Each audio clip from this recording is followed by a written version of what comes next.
Welcome friends, कानून का ज्ञान विद एस की यूट्यूब चैनल में आपका स्वागत है। दोस्तों, आज मैं आपसे बात करूंगा कि अगर आपका कोई भी सामान चोरी हो जाता है और बाद में कुछ टाइम बाद में आपके पास पुलिस की कॉल आती है कि आपका वो सामान थाने में है, आप उसे छुटवा सकते हैं, तो इसमें क्या प्रोसेस होती है, कौन सी एप्लीकेशन लगती है, क्या इसका पूरा प्रोसेस है, किस तरीके से आपका वो सामान थाने से छोड़ा जाएगा। तो आज इसी के बारे में मैं आज आपको इस वीडियो में बताऊंगा। तो चलिए दोस्तों, वीडियो स्टार्ट कर लेते हैं, नज़र डाल लेते हैं आज के कंटेंट। टॉपिक का नाम है हमारे का आज का सुपरदारी एप्लीकेशन। अब दोस्तों, इसमें पॉइंट्स वाइज मैं आपको पूरा कंप्लीट इसका प्रोसेस समझा देता हूँ। दोस्तों देखिए, पहले तो थेफ्ट यानी कि चोरी हुई होगी, चोरी होने के बाद ही आपका कोई सामान गायब होगा। अब जब चोरी हो गई, चोरी होने के बाद में एफआईआर रजिस्टर हुई, आपने एफआईआर उसमें लिखवाई, तो वो एफआईआर के बेस पे उसकी तफ्तीश होगी, पुलिस उसमें इन्वेस्टिगेशन करेगी। तो सेकंड पॉइंट हो गया पुलिस इन्वेस्टिगेशन। अब इन्वेस्टिगेशन के बाद में जब पुलिस इन्वेस्टिगेशन कर लेती है, कुछ टाइम बाद चोर उसमें पकड़े जाते हैं, तब उनसे जो वो माल बरामद होता है, रिकवरी करती है, तब आपका जो माल है पुलिस उनसे वो भी रिकवर्ड कर लेती है। तो बहुत से केस में माल जो है बरामद हो जाता है। एग्जाम्पल ले लेते हैं गाड़ी का ही, गाड़ी आपकी चोरी हुई या मोबाइल आपका चोरी हुआ। अब ऐसे केस में जब आपने कंप्लेंट लिखवा दी, एफआईआर लिखवा दी उसमें, तब पुलिस को वो चीज़ चोरों से बरामद हो गई या आसपास से कहीं से भी पुलिस ने वो बरामद कर ली, तो वो रिकवरी हो गई उसके थेफ्ट के बाद में। तो दोस्तों, जब कोई भी सामान पुलिस रिकवर्ड कर लेती है, किसी भी रजिस्टर्ड एफआईआर में कोई भी सामान जब पुलिस रिकवरी कर लेती है, तब वो सामान दोस्तों कहाँ जाता है? वो सामान जाता है माल खाने में। जो थाना बना होता है, हर थाने में एक माल खाना बना होता है, जिसमें कि जो सामान है वो वहाँ पर जमा कर दिया जाता है एज अ केस प्रॉपर्टी बनाकर, उस केस की जिसमें या जिस एफआईआर में वो चीज़ रजिस्टर हो या एफआईआर में लिखा गया, तो वो सामान आपका माल खाने में वहाँ पुलिस स्टेशन में जमा हो जाता है।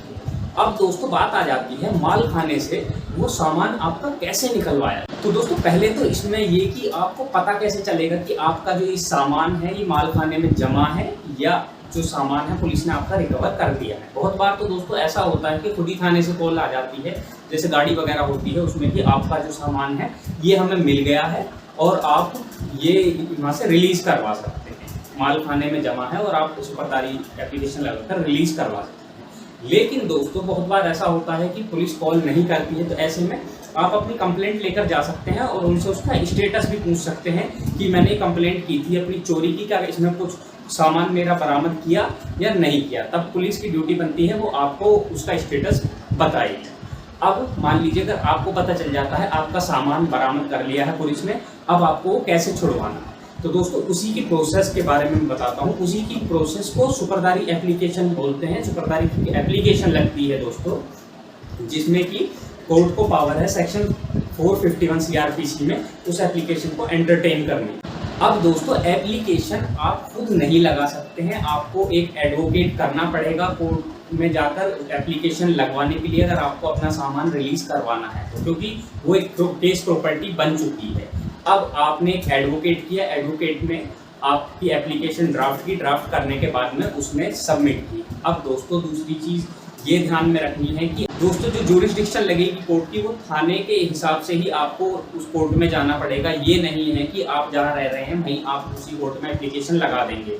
अगर मान लीजिए सामान बरामद हुआ है दूसरे थाने में, उसका कोर्ट दूसरा लग रहा है डिस्ट्रिक्ट का, तो आप वहीं पर जाकर उसे एप्लीकेशन को लगवाएं। तो सुपरदारी एप्लीकेशन लगने के बाद में जो कोर्ट होगा वो आईओ को समन करेगा, उससे रिपोर्ट मंगाएगा कि क्या सामान बरामद हुआ है इस केस में, इस एफआईआर में, और क्या इसे रिलीज़ कर सकते हैं, आगे इसकी ज़रूरत तो नहीं है एज अ केस प्रॉपर्टी रखने की। आईओ उसमें रिपोर्ट लगा देगा कि ये सामान इनका रिलीज़ किया जा सकता है, अब इस केस में जो है इसे रखने की ज़रूरत नहीं है। लेकिन दोस्तों इसमें कोर्ट जो है वो कंडीशंस लगा सकता है कि जब तक ट्रायल चल रहा है तब तक कोर्ट जो है उसे जो आपका सामान, जो भी गाड़ी वगैरह कोई भी सामान जो कोर्ट रिलीज करता है उसे दोबारा भी कोर्ट मंगवा सकता है कभी भी। तो ये कंडीशंस कोर्ट लगा सकता है। अब दोस्तों आईओ की रिपोर्ट सबमिट होने के बाद में एक सुपरदारी नामा आपको इसमें देना पड़ेगा।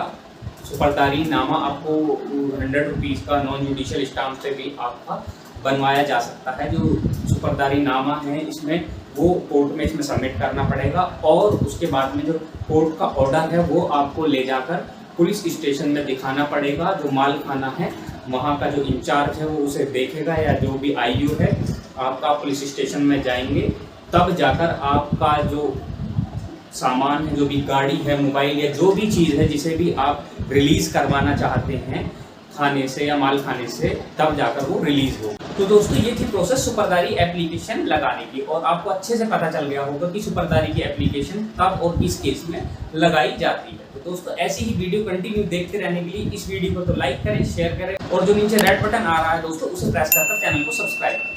Thank you.